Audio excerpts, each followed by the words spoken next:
former Cincinnati Bengal quarterback, former Bengal great, 1981 MVP, Mr. Ken Anderson joining us now. Ken, how are you, sir? Welcome in. I'm doing real well. Just how are things up in Dayton? Things are nice down here in Hilton Head.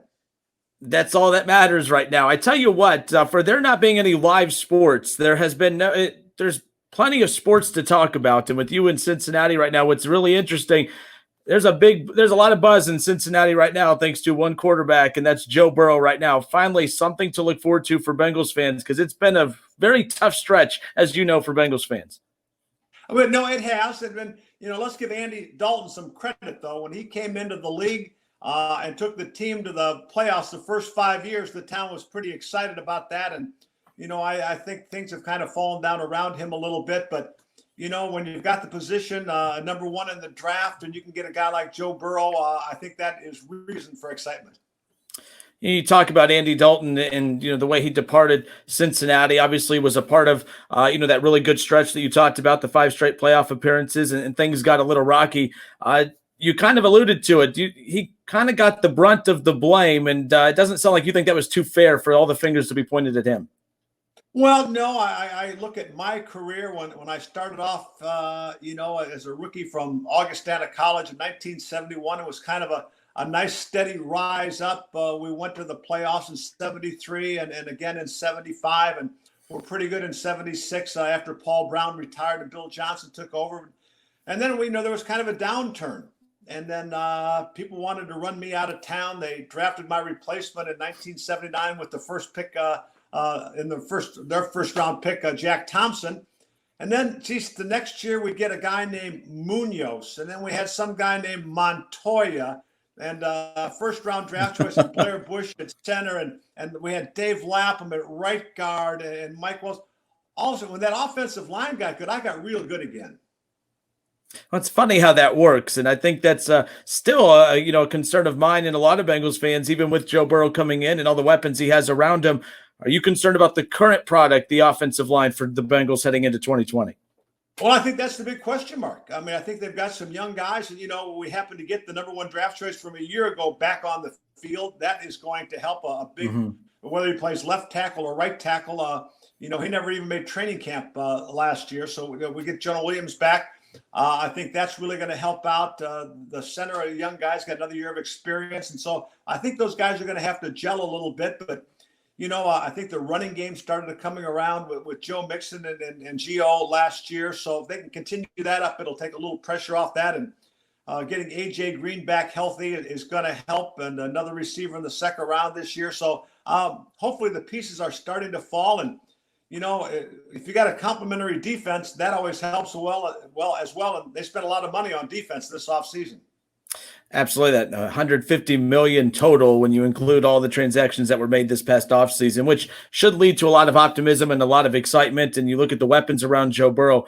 The Bengals and Joe Burrow are interesting. The Bengals were never looked at as Super Bowl favorites last year, but I don't think anyone anticipated them, getting the number one pick the way that they did. And no one anticipated Joe Burrow to be the quarterback that goes number one off the board the way he did. So they're kind of a match made in heaven as far as that's concerned. But think back to when did Joe Burrow really start popping on your radar? Is it when you started realizing the Bengals would have the number one pick? When did you really start paying attention to what Joe Burrow was doing this past season?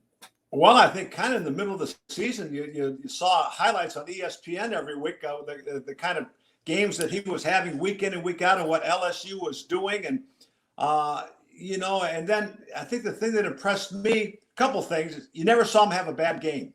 And he played probably the toughest schedule of anybody in the country and played well in every game. And then I said, he was a little bit easier to evaluate because you could see him making NFL throws, high back shoulder throws, down and away to a wide receiver, anticipating, making plays on the move with his legs, throwing the ball down the field. And, they say, well, he doesn't have a cannon for an arm, but I saw him get the ball down the field plenty. And then, I think the thing that really impressed me is when you saw his Heisman Trophy winning speech and how he talked about, his hometown of Athens and Athens County and the help that they needed. And all of a sudden, he realized he has a voice to help others. And he seems like a very well-rounded kid. He's got it together between the ears. He's certainly got the talent. And, I'm excited to watch him play this year.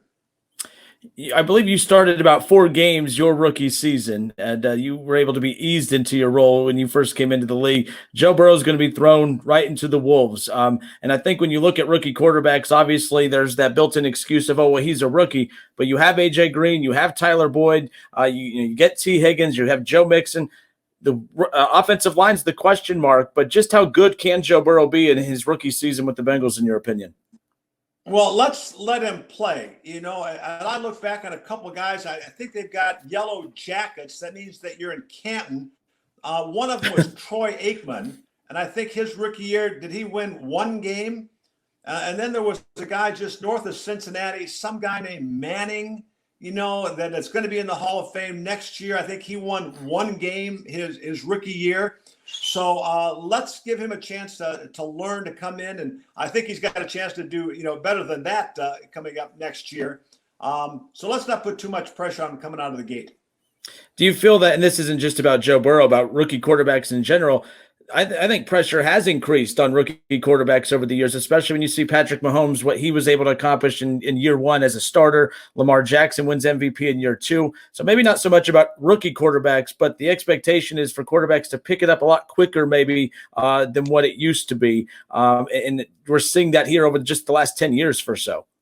Sure, but Patrick Mahomes didn't play his rookie year. They had Alex Smith, who had a great year. And they let him go because they saw what they had in Patrick Mahomes, and that benefit of sitting a year helped him. You look at Aaron Rodgers, sat for 3 years behind Brett Favre. But you're right. If you've got high draft choices at quarterback, you want to get them on the field right away. Kyler Murray had some success last year, and as you mentioned, alluded to, Lamar Jackson didn't start the year as a rookie, but he finished it up, and I think you saw the potential there. So. When you're the number one draft choice, the number one pick in the entire draft, there's going to be pressure on you, and I'm sure he's up to the task. Ken Anderson, former Bengals quarterback, 1981 NFL MVP, good enough to join us here on 1410 Wing Live. And, it's interesting. I read a Sports Illustrated article just earlier today, and you were talking about how, Boomer Esiason led the Bengals to a Super Bowl. You led the Bengals to a Super Bowl, and you're hoping Joe Burrow could do the same, and you feel he can get the job done and bring a Super Bowl home to Cincinnati. Well, and again, it's all about what you have around you. Mm-hmm. And the year we went to the Super Bowl in 1981, Collinsworth burst on the scene as a rookie. We still got a lot out of Isaac Curtis. Danny Ross was as good a tight end as there was in the league. Our defense was stopping people and creating turnovers. Our kicking game was excellent with Jimmy Breach and Pat McInally. So, to get to a Super Bowl, I know one thing, you can't get there without a quarterback. But the quarterback can't be the sole guy. You've got to have the other parts around him. And I think we're going to see improvement from the Bengals this year. They got to continue to add parts, but I think they've got the quarterback that can take them there, though.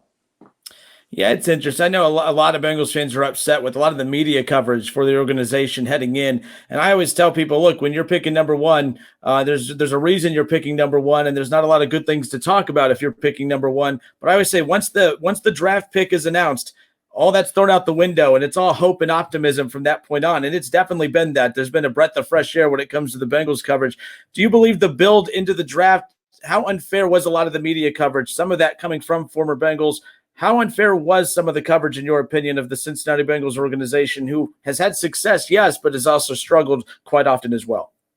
Well, they're it's a franchise. It's a small market franchise.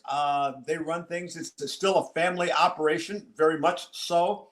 But I think the knock that they get is they don't want to win. And Mike Brown and I have a great relation, and I know Katie very well, and the whole family, and they want to win football games. And I think it showed this year with what they did. Normally they're not real active in free agency, and as you alluded to, $150 million, a lot of it on the defensive side of the football. They did get an alignment in there, as well. But, they want to win. And this is going to be a different year. There's this whole coronavirus that's surrounding us, and when we're going to get started. And, they're having virtual meetings right now. And I think that's one of the advantages of having a young coach like Zach. He's a little more savvy maybe than it would have been in my day when I was coaching with, using computers and getting all those things organized. But, I told Zach, in fact, I was watching the Friday practice over in London last year, and things weren't going well. But, here it was an all-night flight, and they get off, they go to a hotel, and they go right to practice in a stadium outside London on a cold, drizzly day. And, for a team that hadn't won many games, you could expect them, well, let's just get through the motions, get this done, and go back and go to bed. It was a lively, spirited, well-executed practice.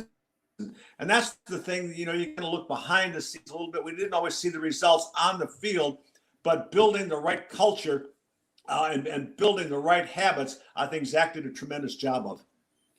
Now I'm 30 years old, and I've been alive to see the Bengals make the playoffs. I've seen how excited Bengals fans get during those stretches.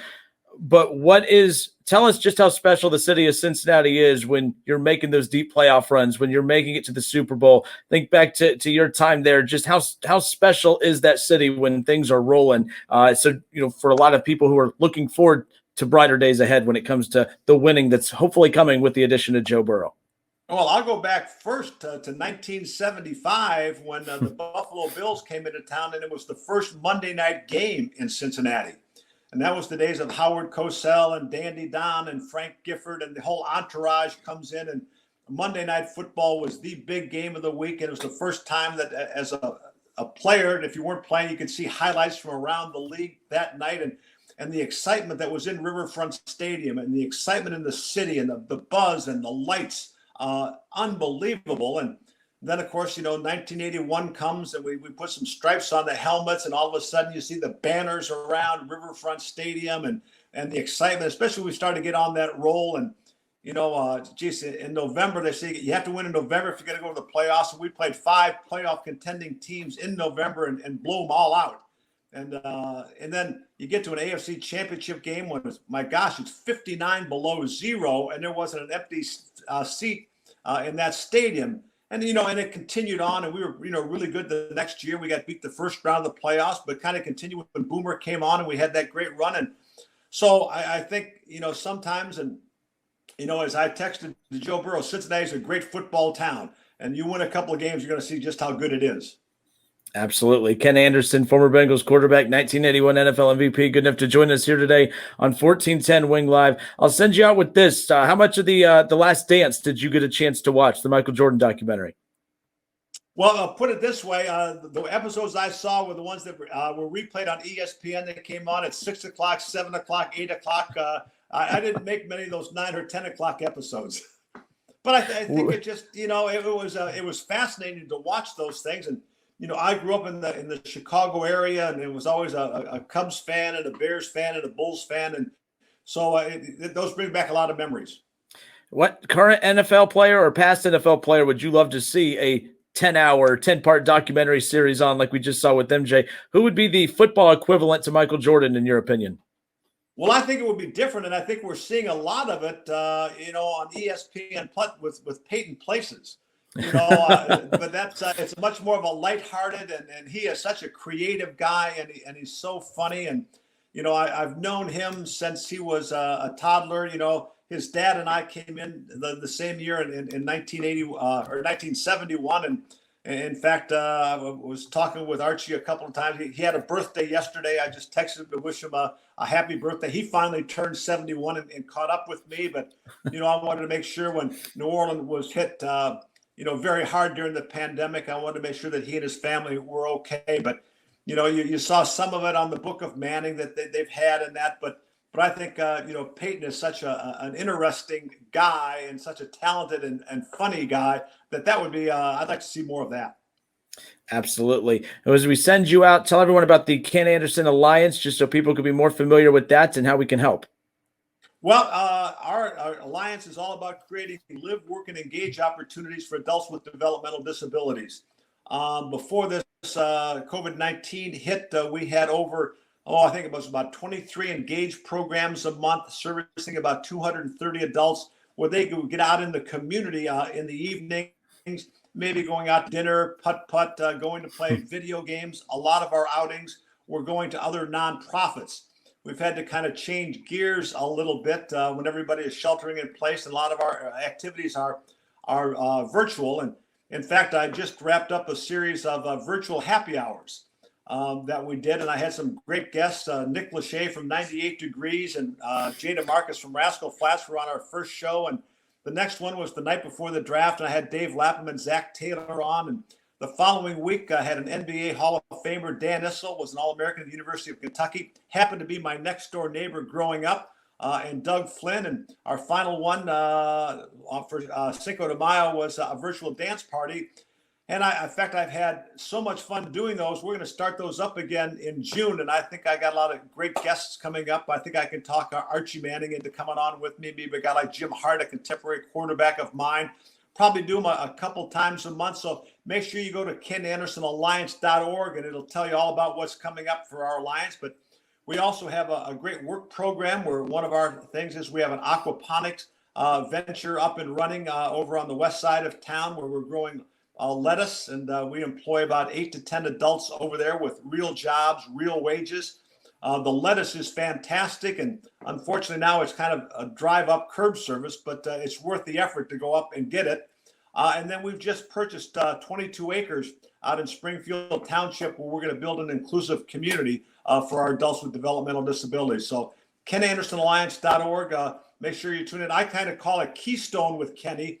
It's if you're doing a happy hour, you have to have a beer while you're doing it, and that's my beer of choice down here. So make sure you find out what's going on with our alliance. And we got some great events coming up. Unfortunately, we had a big Super Bowl Legends dinner planned for the Club Lounge at Paul Brown Stadium, April 3rd, with Boomer Esiason coming in, and we're going to get some guys from his Super Bowl team, some guys from my Super Bowl team, and tell stories. That's going to get postponed probably till next spring, but we'll have a Fall Legends coming up. We've got some dates picked out and waiting to see what happens there. But a lot of exciting things going on with the Alliance, and it's KenAndersonAlliance.org. Outstanding. And I really appreciate all that you do. I appreciate you taking time and hanging out here this afternoon. I just checked. You're not Twitter verified yet, by the way. Still waiting. That's been a unique experience for me. And all of a sudden I'm getting all these media requests. ESPN in Dayton, Ohio wants to talk to me, and they know how to get a hold of me now. And, I don't expect this to be the last time I'm on the show with you. You know how to get a hold of me, and I hope we can do this again during the football season. Well, funny story. Jay Morrison, who you spoke with recently, he put out an article about your Twitter account, but I did not see his article. But I have been following you on Twitter, and my biggest fear is reaching out to someone that's pretending to be someone on social media. So I had to text Jay Morrison to say, hey, is that really Ken Anderson? Because I don't want to be like duped. And he goes, did you read my article? I said, no. The timing was weird because he had just put out an article about how that is your real Twitter account. So very ironic how that worked out. But I appreciate that you were willing to come on with us today. So thank you. Yeah, well, verified or not. Yeah, my daughter-in-law had to contact me this morning. She helps me out with a lot of this. And I was responding to an old friend of mine, and I meant to say Coors, and the spell check put it at Colors. And she said, make sure you check the spelling before you hit send. I've got the part, don't hit send after 3 beers, but I have to worry about the spelling now too. There you go. Well, this definitely won't be the last time we talk. Thank you so much. Continue to stay safe, and we'll talk soon. I look forward to getting up to Dayton real soon myself.